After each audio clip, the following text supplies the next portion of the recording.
আসলে ভাইয়া আমি বুঝতে পারি নাই বুঝছেন। মামুন আর মামুনের মা যে এত টাকা লোভী এত ঘাতক আমি বুঝতে পারি নাই। চোখে পানি। আসলে আমি বুঝতে পারি নাই জানেন ভাইয়া, আমার তখন পিড়িতে উতলাইয়া পড়ছিল। আমি তখন তার মায়ায় কিভাবে জড়ায় গেছি, ওই যে সবজি মবজি কি যেন খায় ট্যাবলেট, এই যে কি যেন ওগুলা ভিটামিন ট্যাবলেট, ওগুলা খেয়ে আমাকে নানান ধরনের ভালো ভালো প্রীতির ভালোবাসার কথা বলতো, অনেক সময় দিত। আমি কিভাবে গলে গেছি আমি নিজেও জানি না। আসলে ভাইয়া আমি বুঝতে পারি নাই। আমি চাই পরবর্তীতে যে এরকম ভুল আমার মতো কেউ না করে।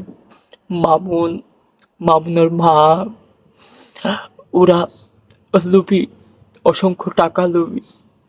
আমি যতদিন পর্যন্ত তার সাথে ছিলাম আমার কাছ থেকে এইভাবে সেইভাবে বাহানা দিয়ে এই অভাব এই অভাব বলে 40 লক্ষ টাকা নিয়েছে জানেন।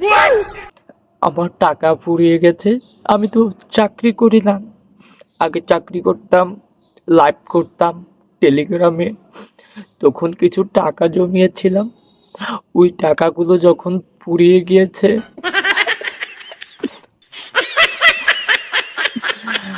ওই টাকা যখন ফুরিয়ে গিয়েছে আমার সাথে কি বিহেভিয়ার, কি যে অন্যায়, কি যে অত্যাচার, দিনরাত 24 ঘন্টা আমাকে নির্যাতন করতো।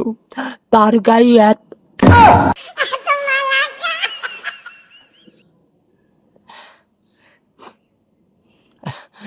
তার গায়ে এত শক্তি, বিশ্বাস করবেন, এত শক্তি, ইনসাইড শক্তি, আউটসাইড শক্তি, আদার সাইড শক্তি, ফ্রন্ট সাইড শক্তি, ব্যাক সাইড শক্তি, সব কিছুই আমার সাথে 24 ঘন্টা প্রয়োগ করে। 24 ঘন্টা প্রয়োগ করে একটা মানুষ কতটা নির্যাতনের শিকার হলে এরকম এরকম গণমাধ্যমের সামনে আসতে পারে, একবার চিন্তা করেন ভাইয়া। আমি আসলে এই কথাগুলো বলতে চাই না, ঠকছি আমি ঠকছি। আমি চাই আরো 5-10টা মেয়ে ভবিষ্যতে যেন এইভাবে নষ্ট না হয়।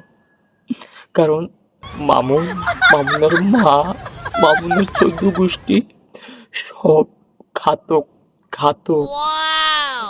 মানুষকে প্রেমের ফান্দে ফালাইয়া, প্রলোভন দেখাইয়া, ভালোবাসার দোহাই দিয়া, ফিরিতে আলাপ দিয়া, পাগল বানাইয়া টাকা পয়সা আত্মসাৎ করা, এটা তাদের ব্যবসা।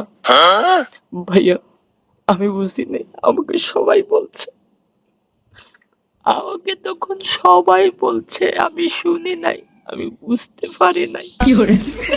আমি আসলে বলে গেছিলাম। চোখের ফানিতে হুগাইয়া জায়গা কষ্টে। আসলে আমি কিভাবে যে ভাইয়া গলে গেছিলাম।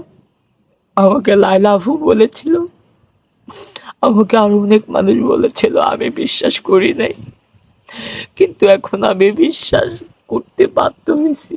আমাকে মোবাইলটা কোথায় যেন ফেলে রাখলাম, আমাকে এই যে ফুলে আলাইছে, 24 ঘন্টা মারধরের মধ্যে রাখে, কি যেন খায় ভিটামিন, ভিটামিন ওষুধ না খেলে ওর চলেই না।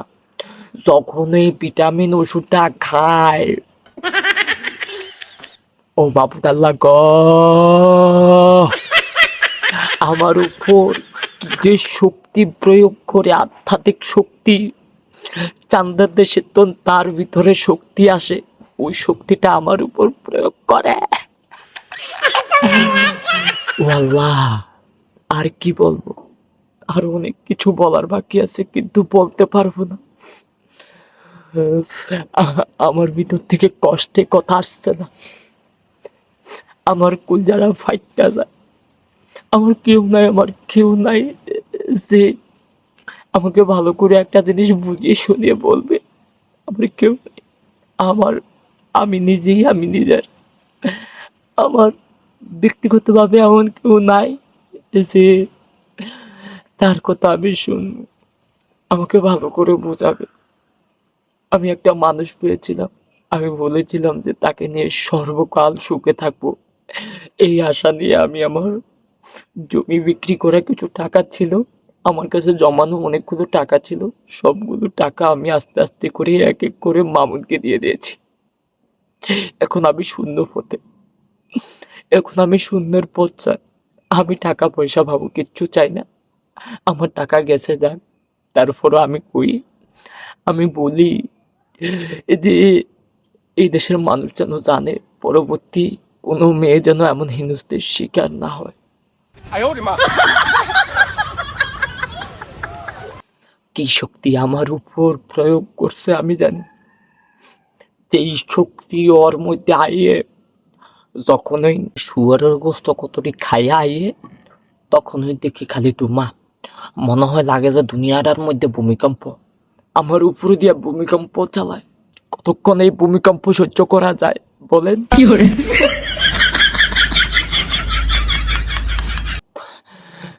কতক্ষণ এইভাবে ভূমিকম্প সহ্য করা যায় বলেন? 24 ঘন্টা মামুনের ভূমিকম্প থাকে শরীরে, 24 ঘন্টা। ওই 24 ঘন্টা ভূমিকম্প ধরে রাখতে পারে। 24 ঘন্টা ভূমিকম্পের সাথে লড়াই করা আমার পক্ষে সম্ভব না। একটা মানুষের পক্ষে, আমার পক্ষে না, কোনো মেয়ের পক্ষে 24 ঘন্টা ভূমিকম্প সহ্য করার মতো ক্ষমতা নাই। 24 ঘন্টা ভূমিকম্প সহ্য করতে পারবে না কোনো মেয়ে, কখনোই পারবে না। তারপর আমি 4 মাস ভূমিকম্প সহ্য করেছিলাম। অন্য কেউ হলে 3 দিন থাকতো না, 3 দিন ভূমিকম্প